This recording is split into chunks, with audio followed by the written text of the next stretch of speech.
Esta es una producción de Grupo Fórmula.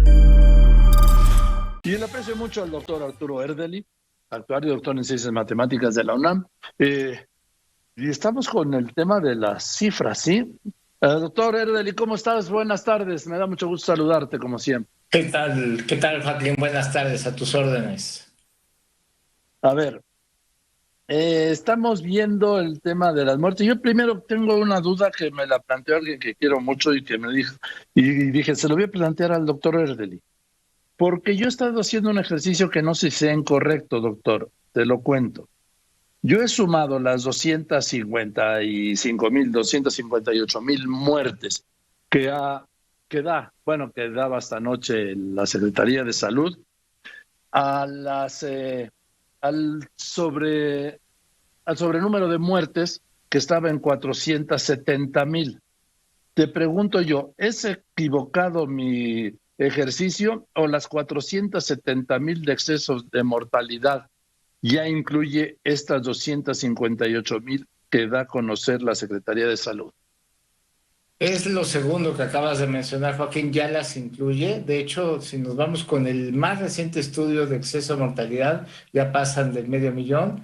En el último estudio que llega hasta la semana 31, que acabó el 7 de agosto, ahí reportaron 508,000 defunciones totales de exceso de mortalidad, de las cuales 244,000 son de las confirmadas que diariamente nos actualizan. Entonces no hay necesidad de sumarlas, ya están incluidas. O sea, estamos en 508,000. Y además esto coincide con la proyección que tú haces, doctor Erdely, de multiplicar estas 258,000 por 2.14. Ahorita ya ese factor bajó un poquito, ahora va en 2.08. Ese factor lo actualizo cada vez que se actualiza el estudio, pero bueno, no cambió mucho. Ahorita anda en 2.08, multiplicado por las 258,000 de ayer, nos da algo así como unas 538,000 defunciones por causa directa o indirecta de la epidemia en México. Que está en el rango del exceso de mortalidad. Así es. Bien, insiste el doctor López-Gatell que vamos a la baja, doctor Erdely, cuando pues la realidad que es necia, dice que no, ¿o sí?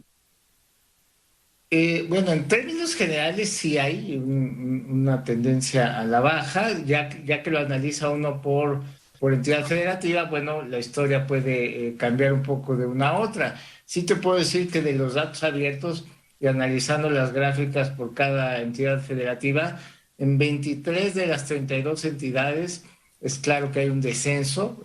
Aún así sigue en un nivel muy alto, o sea, venimos descendiendo de muy alto, ¿no? Pero sí, ya es notorio que cambió la tendencia a ser descendente. En 23 de 32 entidades federativas, hay una que sigue siendo muy preocupante, que es Yucatán, que de hecho parecía que ya venía descendiendo y ahorita está repuntando y se encuentra en máximos históricos. Y hay otras 8 entidades que continúan el repunte. Te estoy hablando de Oaxaca, de Tlaxcala, de Guanajuato, de Querétaro, de Baja California, de Coahuila, Aguascalientes y Morelos.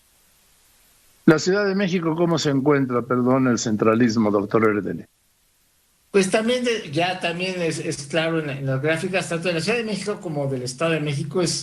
Yo trato siempre de analizarlas juntas porque pues están muy entrelazadas, ¿no? Entonces, Sí. pero ambas, Ciudad de México, Estado de México, muestran una tendencia a la baja en estos momentos. En el número total de contagios ya se tocó el pico del que habías hablado, doctor Erdely, y estamos de bajada, ¿o cómo lo ves? Sí, ya ese pico, digamos, el indicador que me parece más importante es el de infecciones activas, ¿no? Porque pues eso es lo que provoca que aumenten o disminuyan los contagios en el país. Y el pico de las infecciones activas, pues ahora ya sabemos que se alcanzó el 11 de agosto aproximadamente. ¿Y recuerdas la cifra? La cifra de contagios activos pues sería algo así, digamos, ya haciendo no de casos confirmados, sino totales, ¿no? Estamos hablando algo así como de llegamos a tener algo así como 7.3 millones de personas simultáneamente con una infección activa, en la mayoría de los casos asintomática o leve, y ahorita ya vamos algo así como en 6.3 millones aproximadamente. ¿Cómo explícale, doctor Erdely, por favor, a todas las personas que nos escuchan, entre los que yo me incluyo, esta cifra que acabas de dar, que parece que es pues por el doble de los casos acumulados? Recordemos que los casos confirmados pues son solo un subconjunto del total de casos, ¿no? Ese es la cuestión. Entonces hay que multiplicar por 30, ya sea las infecciones activas o los casos confirmados, ¿no? Para tener una idea de la cifra a nivel nacional, ¿no? Entonces, esa es un poquito la diferencia, pero esto es algo que ya sabemos desde hace muchos meses, ¿no? Que por las pocas pruebas que se aplican en México, pues la realidad es muchísimo más grande, y para tener una idea de esa realidad hay que multiplicar por 30 los casos confirmados, no así las defunciones, que ya lo comentamos, esas se multiplican hasta el momento por 2, ¿no? Por 2.08 al día de hoy. Entonces, pero pues si estamos hablando de más de 3 millones, estamos hablando de más de 90 millones y lo multiplicamos por el factor que dices, doctor Erdely. Así es, hasta el momento te diría que aproximadamente 95 millones de mexicanos ya han tenido contacto directo con el virus, ya han sobrevivido, estamos hablando como el 76% de la población, y aunque ya vayamos de bajada, esto es importante decirlo, no porque ya vayamos de bajada hay que echar las campanas al vuelo, o sea, a pesar de la tendencia descendente, aún yendo de bajada los contagios, viniendo desde tan alto, todavía alcanza para que mucha gente se infecte, es decir, con la tendencia actual, aún yendo a la baja, podrían infectarse 13 millones de mexicanos adicionales, ¿eh? Qué fuerte está esto. ¿Y por qué el gobierno, la Secretaría de Salud, digo en particular, nunca menciona estas proyecciones? Vamos, no estas proyecciones, esta realidad.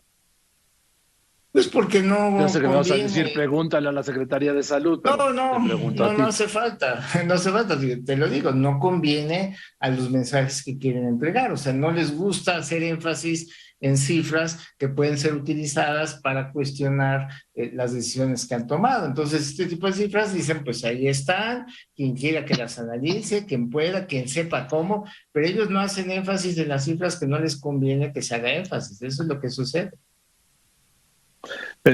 Doctor Erdely, en el tema de las proyecciones, el otro día el doctor López-Gatell dijo que no descartaba que con el invierno se presentara lo que llamó una cuarta ola. ¿Tú lo ves así en tus proyecciones? Sí, porque hay el argumento principal para pensar que se puede dar una cuarta ola es el avance tan lento de la vacunación, ¿no? Si no estamos adecuadamente protegidos para evitar una cuarta ola, aunque ahorita veamos algunas semanas de descenso, la vacunación va muy lenta, con datos hasta el día de ayer, casi 27% de la población mexicana es la que cuenta con un esquema completo, ¿no? Hay algo así como 68.5 millones de mexicanos que no han recibido ni una sola dosis. Es decir, más de la mitad de la población no tiene ninguna protección contra este virus todavía, y al ritmo que vamos, pues nos va a tomar el cambio de clima que se da en octubre, sin un elevado porcentaje de la población adecuadamente protegida, más las cosas que luego pueden suceder sobre la marcha. Por ejemplo, todavía no sabemos qué efecto va a tener el regreso a las clases presenciales, pueden surgir otras variantes, es decir, pueden pasar todavía muchas cosas. Entonces sí, desafortunadamente la posibilidad de una cuarta ola antes de cerrar el año es factible, ¿no? Pero doctor, ¿qué datos tienes, doctor Erdely, sobre el caso de contagios de niñas y niños y adolescentes, de menores de 18 años, pues, pero sobre todo niñas, niños? ¿Y qué caso y qué tiene sobre la mortalidad infantil en el tema del COVID? Pues mira, con datos igual hasta el día de ayer, en toda la epidemia en México, más de 167,000 menores de edad han dado positivo, casos confirmados, que ya dijimos no son todos, ¿no? Pero casos confirmados, sí. Más de 167,000, Por cierto, el 91% de ellos sin comorbilidad alguna. Y en el caso de las hospitalizaciones, pues te diría que más de 8,000 menores de edad han requerido hospitalizaciones, lo cual quiere decir que pues tuvieron una forma grave de COVID, y más de 800 defunciones confirmadas, acumuladas en menores de edad hasta el momento.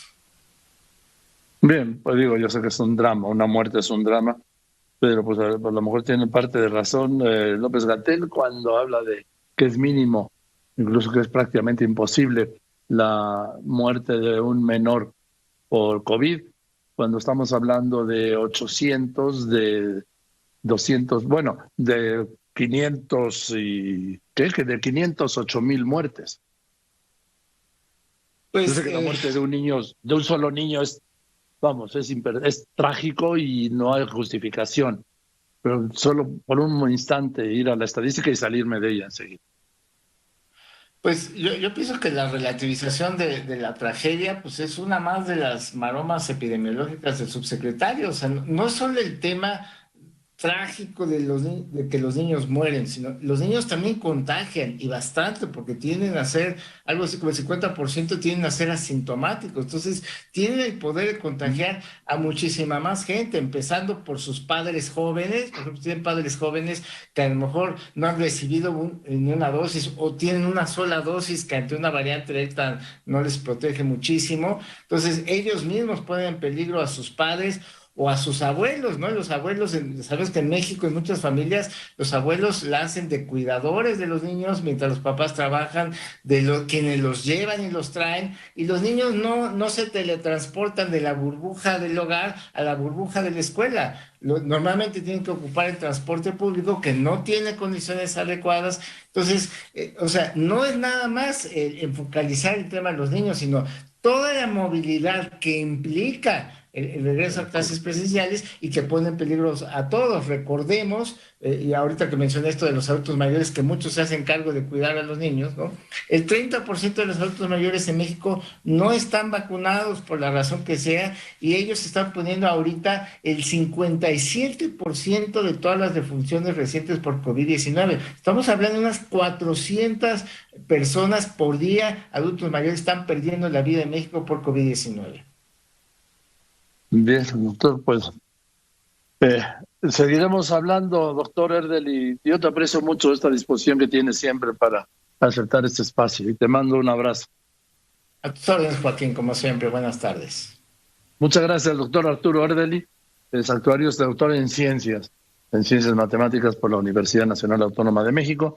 De acuerdo a su proyección, estamos en 508,000 muertes.